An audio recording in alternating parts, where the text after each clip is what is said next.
Welcome, viewers. A penny saved today creates wealth for tomorrow.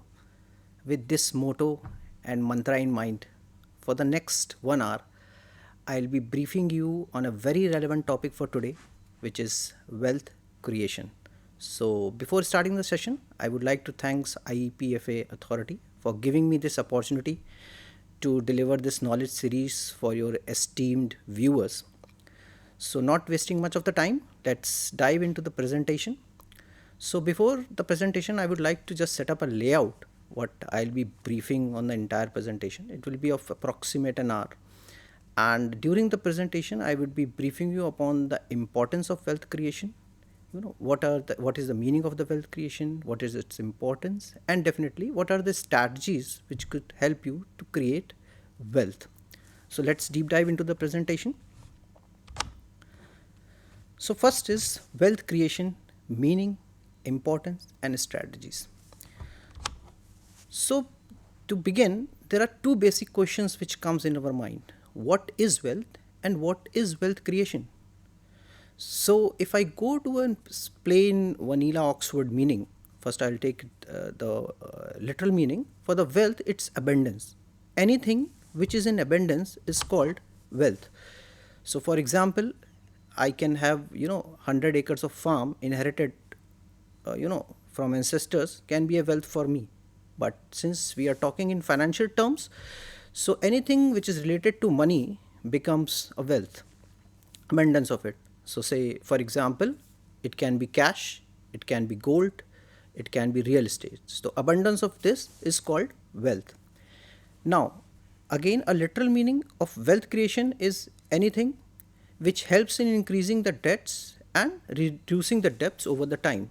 So, again, say for example, I have certain assets. Say for example, I have a 10 lakhs of rupees lying cash in my account, and say for example, I have a 1 lakh of rupees which is I am earning per month, and there is a debt of me which is around 50,000 per month. So if I am earning 1 lakh rupees and I'm a debt of there is a 50,000 per month, that means I have 50,000 which is required, which I can save and create wealth. So this was all a basic meaning. But let me tell you, wealth is a very relative term, very relative term. For me, the meaning of wealth can be something, for other it can be something else. So for example, for someone, wealth can be, owning a apple orchard in Shimla, or can be a penthouse in South Delhi, or you can say a retirement home in Chandigarh or in Dehradun. For another, wealth meaning of wealth could be he could simple living, he could satisfy his family, he can maintain his child education, he can create a small house for him. So that this can be a definition of wealth for a normal person. So it's a very relative term, depends upon person to person. So what is wealth creation? Wealth creation in simple terms, I would say, you know uh, uh, maintaining a life standard which you are currently having, and you have to maintain the same life standard after an age of, when you are at the retirement age. Say for example, when you are at after 60, so you have to create the same life standard of living. So you have to save money in such a manner that you are able to deposit or create wealth in which you can so that you can maintain the same life standard after the 60 years of age. Now the important point here is, just earning more money cannot create wealth. You have to invest this money in a right asset class. So right investment, choosing the right investment is very important. And again, the time horizon, you have to give your investment a particular time so that it can grow in multiple folds. So during the in the later on in the presentation, I'll be briefing you upon the compounding effects also, how the small saving, frequent savings on regular intervals can create exponentially increase your wealth during the times to come. So, a very simple quote given by Warren Buffett: if you don't find a way to make money while you sleep, you will have to work till you die. A very simple, a very nice statement told by a stalwart in this industry in the terms of investment. He said if you cannot think how you can save your money which you are currently earning, you cannot create wealth. Now, the key objective of the wealth creation is the ability to generate wealth passively by investing money that has been earned previously.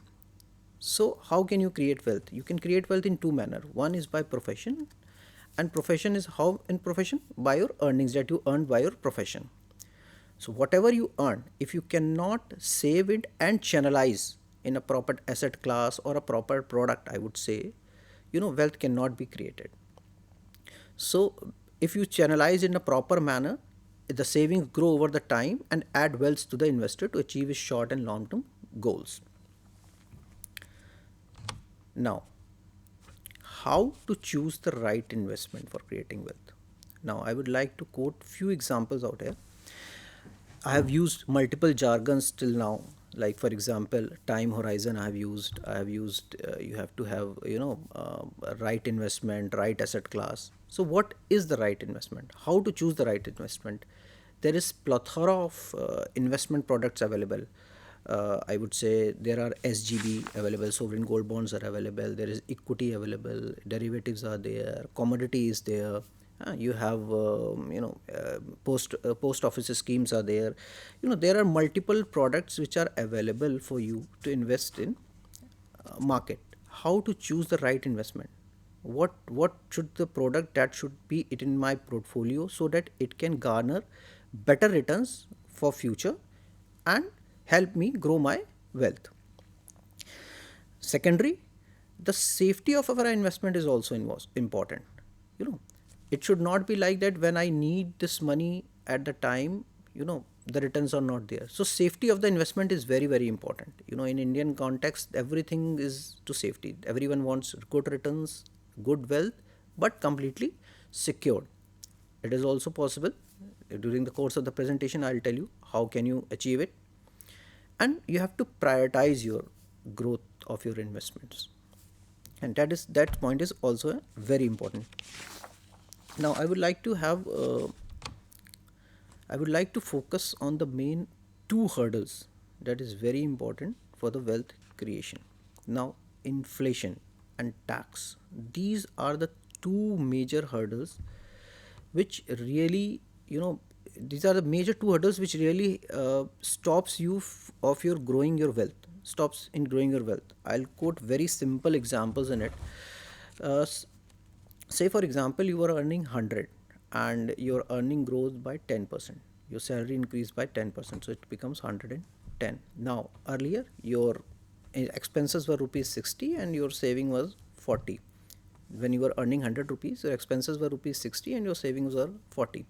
Now your कहते हैं income increased by 10% yearly basis, say for example, so it went to 110, whereas inflation went to increase by 8%. So what is inflation? Inflation is nothing but the value of the commodities which got increased, and when government calculate and it comes out to be a figure which is an yearly quoted, that this percentage is the inflation that has got increased. But if I talk about in real terms, it is much more than that. So again, I'll quoting few example of it. For us, in a whole sense, the inflation has got by 8%. But if you see it in the real terms in your own scenario, I'll quote two example for it. Suppose, for example, my child education every month was going, say for example, 2000 rupees. Next month, it's started going 2400. In absolute terms, someone say it's just hardly 400 rupees increase. But if you go in percentage terms, it is around 25% that has got 20% that has got increased. So it's a 20% hike that has got increased. Similar fashion in the commodities, if you go in the household commodities, say for example, I'll say the current was mustard oil. I will say, a year and a half year back, it was around 110 or 120 or 130. Now currently it is 250. It's a 100%, almost 100% hike. So again, inflation from a general perspective, it's hardly 8%. We'll say it's just 8% that has got increased. But in absolute terms, when you start calculating according to your income, you will find it is approximately 20 to 25% which is hitting. So it is not affecting your savings, because you have gained 10 rupees, your income was 100 rupees and you have garnered 10 rupees, your income got increased by 10 rupees, but your expenses got increased by almost 15 to 20%. So it has leveled, it has again came to a level field. There is no extra saving that has been done. Now, since you have to create wealth, so you have to make sure that these of my investments, this is my saving, should get channelized in such an asset class which not gives me a returns also, but beats the inflation, and as well as takes care of my taxes also, and also takes care of the security of the investments. It should be secured also. So these are two, three factors which should be taken care. Now, again, here is a one catch. Investment, right investment depends upon the age you are into. If you are at younger age, definitely yes, you have a capability to take risk. You can take risk, but similarly, if you are in the age of, I would say, 25 or 30s, you can take risk, you have a risk capability, so you can take risk. Now if you are into age of 40s or 45s, so your responsibility is there, you have a family to take care, you have a children education to take care, right? So you cannot take so much of risk. So investment scenarios changes with the age, right? So if you are in 25 years of age, definitely yes, you can take a bit of risk, you can have your investment more into equity, less into debt. Whereas if you are on a later stage, you should have into more into debt and lesser into equity. A very simple formula which runs in industry for this is, suppose it's 100 minus your age. So suppose I'm at 25 and I subtracted by 100, so it's 75. So I can have my portfolio 75% in equity and 25% into debt. This is much exposure I can take as a risk capable. Now similar, if I went to the age of 40, then it's become 60/40. So I can take 60% in equity and rest 40% in the debt. So as soon as my age start increasing, my exposure in the equity start decreasing and exposure in the debt start increasing, because I need my investment to be more secured on later stage rather than risky. Another hurdle which I was talking about is tax. No, tax is also a very important thing. When your income increases, your tax bracket changes, and it can bring an entire change in your portfolio. I'll quote you a very small example.